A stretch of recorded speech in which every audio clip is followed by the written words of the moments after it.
what's going on. I can't see why I feel this way when there's no one in between.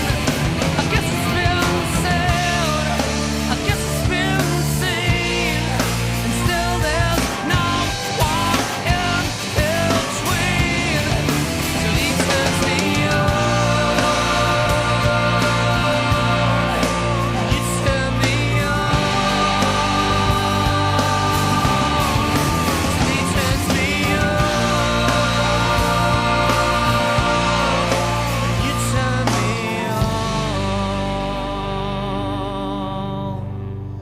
Whatever I choose, whatever it takes, I won't go and make the same mistake. So if you want to be in the show, or you know someone that should be, send some photos to smash@gls.com.au. GLS will be right back after these messages. That was awesome. Like piggyback ride. Remember Chris Thompsen and the boys from our last episode? Those crazy freestyle motocross guys? Well, here at GLS we thought they were pretty hardcore. So we visited them again and thought maybe we could get Mick to have a go. But, unfortunately, the wind was against the boys this time round, and even though they're professionals, you just can't fight Mother Nature. Chris had a small problem when the wind put him off and caused him to miss his seat during a trick. He had to bail in mid-air, roughly 25 feet, that's 7.5 metres off the ground. He came down hard on top of his bike.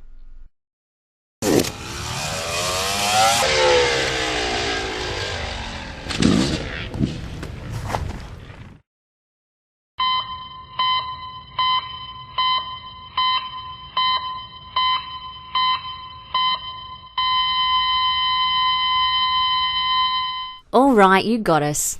He's not dead. You want to tell us what happened? Yeah, just tried to do a grab, just tried to do a heart attack, and I've missed my seat with my hand, and it's all over after that.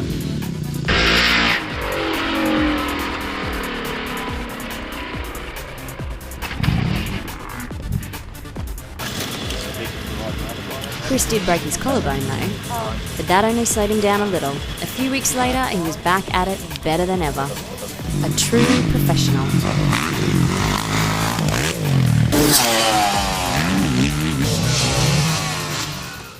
Like, dude, what the fuck is that? What the fuck is that? Why would you even say that? Thank you to everyone that's been sending in stuff to be on the show. Keep it coming. We're going to put together a special episode of GLS with all our viewers' crazy fun footage. Feel free to submit videos, photos, animation, whatever. The best will be in the show.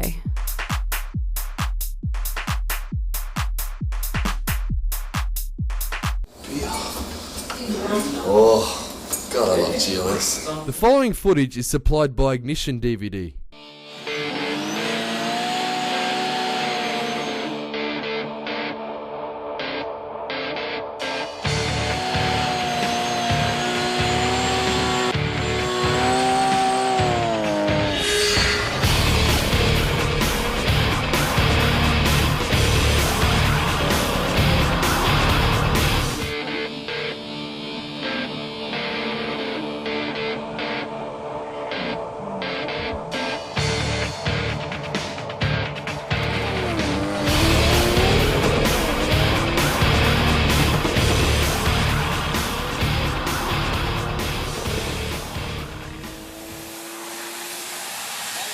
In June 2006, Mark Jacobson's R32 GTR became the most powerful proven GTR in Australia.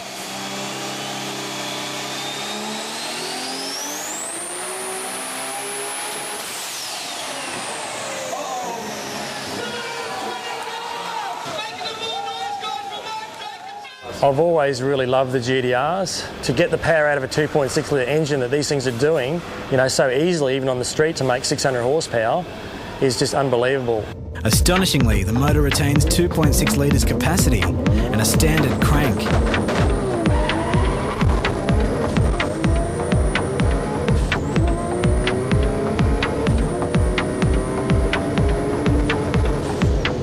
handle that sort of power, there's obviously some serious internal work.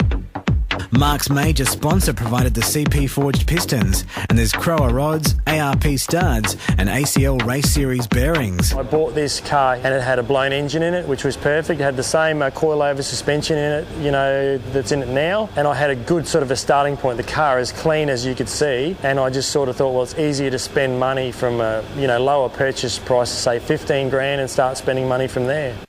RBs are prone to oil pump failures in big powered setups, so Mark has fabricated an external oil pump system with a custom 7-litre sump.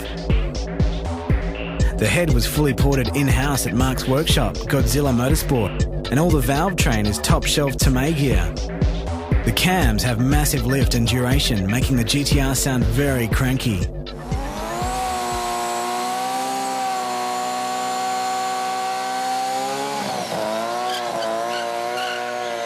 There's also a massive hypertune plenum.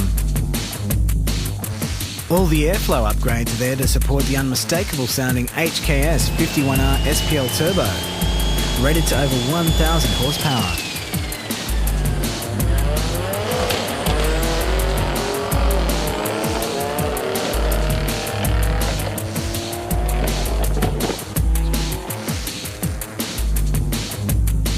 The fuel system is massive, and it's all controlled by a top-shelf Motec M600 and CDI system. Helping push Mark to 1,200 flywheel horsepower is a 100 horsepower nitrous system.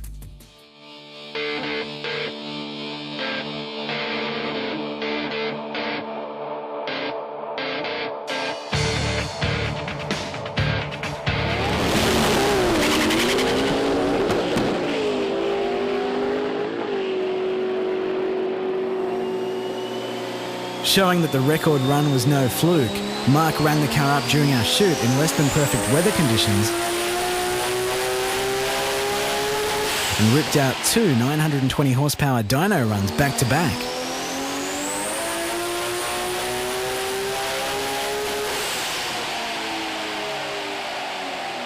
Now that's consistency.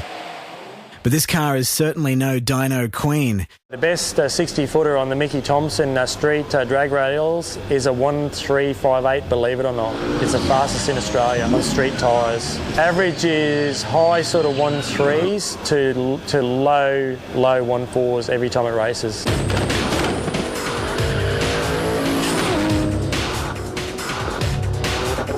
As it's currently the sport's rear-wheel drive record holder with a 9.5 second pass on Mickey Thompson street radials.